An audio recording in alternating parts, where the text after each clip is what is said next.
సత్యసాయిబాబా గారి గురించి ఒక కవి పద్యాలుగా చెబుతూ ఒకటి చెప్పాడు. పట్టు పట్టి విడువ పలకడు రా సాయి, పట్టు పట్టి విడువ పలకడు రా సాయి, పట్టు పట్టకున్న పలుకడసలు పట్టు విడువరాదు పలుక వలయునన్న, పట్టు విడువరాదు పలుక వలయునన్న, శాంతి ప్రేమదాయి సత్యసాయి, శాంతి ప్రేమదాయి సత్యసాయి, శాంతి ప్రేమదాయి సత్యసాయి. సత్యసాయిని అనుసరిస్తున్న వాళ్ళే సక్రమంగా అర్థం చేసుకున్నారా? ఆయన ఒక అవతారమూర్తిగా భగవంతుని యొక్క స్వరూపంగా భావన చేశారా, లేక మామూలు మనిషిగానే భావన చేశారా అన్నది ఆలోచించాల్సిన విషయం.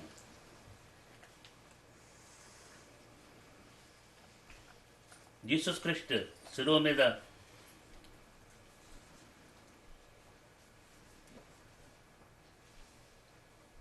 త్యాగం చేశాడు, బలిదానం చేశాడు అని చెప్పి గొప్పగా ప్రపంచం అంతా కూడా కీర్తిస్తూ, ఆయన సిలువ వేశాడు కాబట్టి ఆ సిలువకు కూడా గొప్పతనం వచ్చింది. ఇప్పుడు మామూలు సిలువ అంటే ఎప్పటి నుంచో నేరం చేసిన వాళ్ళని సిలువ వేయటం అనేది అనాదికి నుంచి కూడా ఆచారంలో ఉన్నది, పూర్వకాలంలో. అది దానికి అంత ఇంపార్టెంట్. కానీ జీసస్ క్రీస్తు ఎప్పుడైతే దాని మీద సిలువ వేశారో దానికి ఇంపార్టెన్స్ వచ్చి ప్రతి ఒక్కళ్ళు మెళ్ళ పెట్టుకొని నెత్తి మీద పెట్టుకొని దాన్ని ఒక శివలింగంలాగా మనం ఎలా అయితే భావిస్తున్నాం అలాగా చేసి దానికి కూడా పూజ చేసే స్థితికి వచ్చిందంటే ఆయన యొక్క సాక్రిఫైస్ చేశాడు అని చెప్పి ఆయన సాక్రిఫైస్ని ప్రపంచం అంతా కీర్తిస్తున్నది. కానీ సత్యసాయి ఎంత సాక్రిఫైస్ చేశాడో అర్థం చేసుకోవట్లే ఎవరు.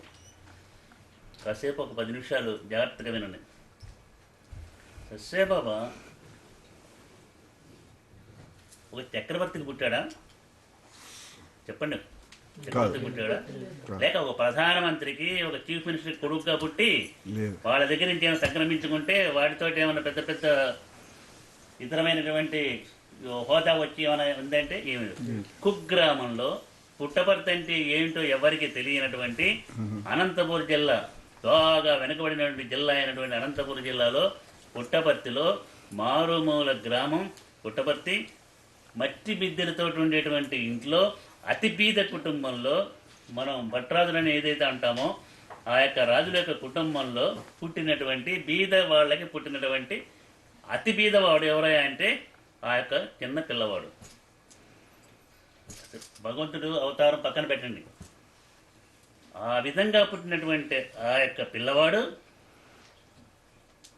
ఎదిగి పెద్దవాడై నేను మీ వాడిని కాదని చెప్పేసి పుస్తకాలు 8వ తరగతి చదువుతున్నప్పుడే పుస్తకాలు అవతల పారేసి వెళ్ళినటువంటి వాడు ఏమైనా పెద్దగా యూనివర్సిటీలో పిహెచ్డీ చేసి రీసెర్చ్ చేసి జ్ఞానం సంపాదించుకునేటువంటి పద్ధతిలో సైంటిస్ట్గా అబ్దుల్ కలాం లాగా సైంటిస్టా, ఐన్స్టీన్ లాగా సైంటిస్టా, లేక వేదాంగాలు చదువుకున్నటువంటి గణపతి శాస్త్రి కానీ సుబ్రహ్మణ్యం శాస్త్రి కానీ వాళ్ళగా పండితుడా? కాదు.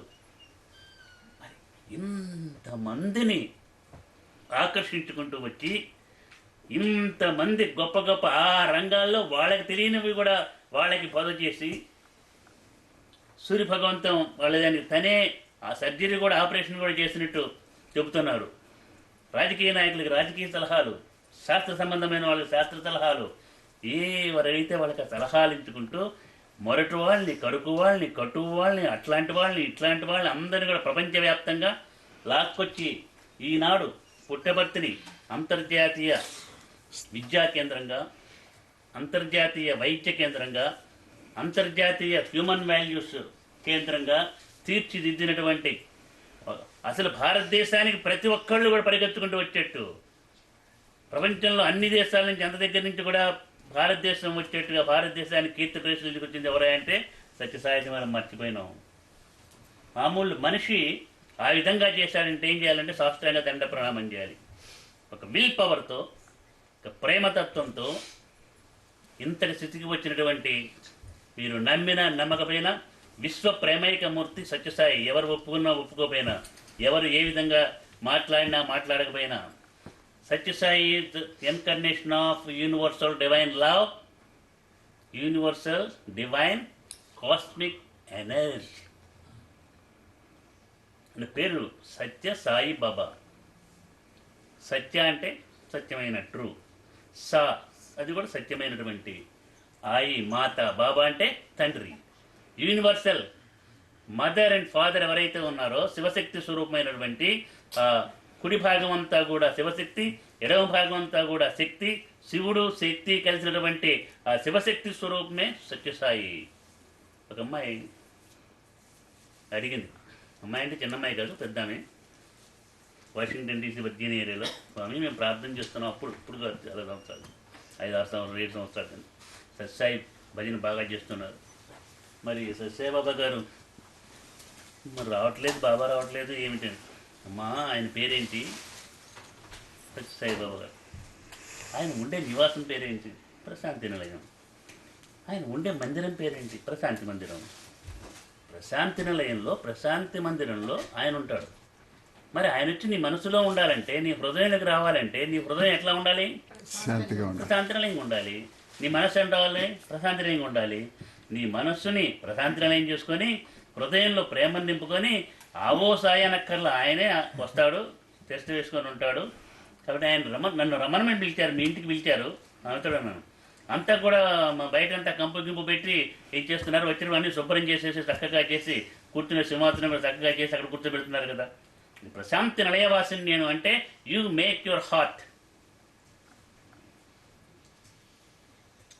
You fill your heart with divine love and you fill your mind with peace, then I will come and stay in your heart and mind.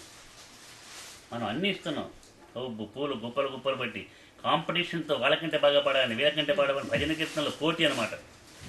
భజన పోటీలో కూడా ఒకళ్ళని చూస్తే ఒకళ్ళకి ఇది వాళ్ళకంటే మించి పాడాలి, వీళ్ళకించి గుడ్, మంచిది. అది వ్యాపారంలో ఎట్లాగైతే పోటీ ఉండాలి, భక్తిలో కూడా పోటీ ఉండాలి. కానీ ఆయనకి నచ్చింది ఏంటో చూడండి, పూల గుత్తులెన్ని యతీంద్ర, పూల గుత్తులెన్ని పూజలో నుంచిన పులకరింత బోడు పుచ్చుకోడు, హృదయ కమల మొసగ సదయుడై గ్రహించు, హృదయ కమల మొసగ సదయుడై గ్రహించు, శాంతి ప్రేమదాయి సత్యసాయి, శాంతి ప్రేమదాయి సత్యసాయి. పూలు తీసుకొచ్చి గుప్పలుగా బార్కలో దొరుకుతున్నాయి కదని చెప్పేసి కొనుక్కొచ్చేసి పడేస్తే ఆయనకు కావాల్సింది ఏంటంటే నీ హృదయ పుష్పం కావాలి.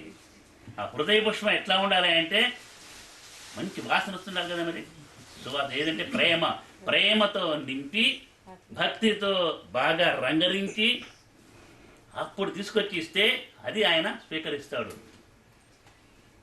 మనం ఎట్లా ఉండాలని కోరుకుంటున్నాడు సత్యసాయి భక్తులు, ఆయన అనుసరించే వాళ్ళు ఎట్లా ఉండాలనుకుంటున్నాడు అంటే వెన్న వంటి మనసు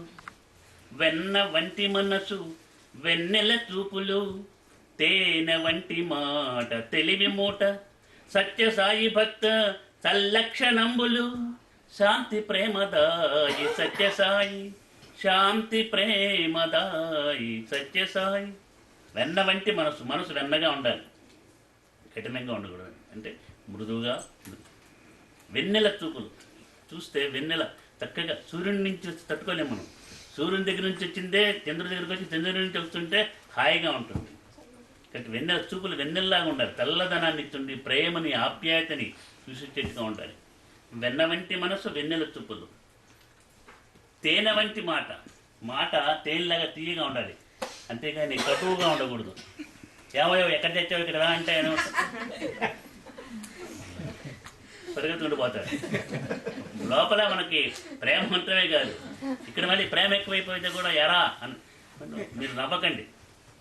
ఒకళ్ళ ఇంట్లో ఇక్కడే అమెరికాలోనే నేను పైన రూమ్లో ఉన్నాను, ఒక సిటీలో. వాళ్ళ ఇంటికి వెళ్ళినప్పుడు రూమ్లో ఉంటాను కదా, నైట్ ఉన్నాను.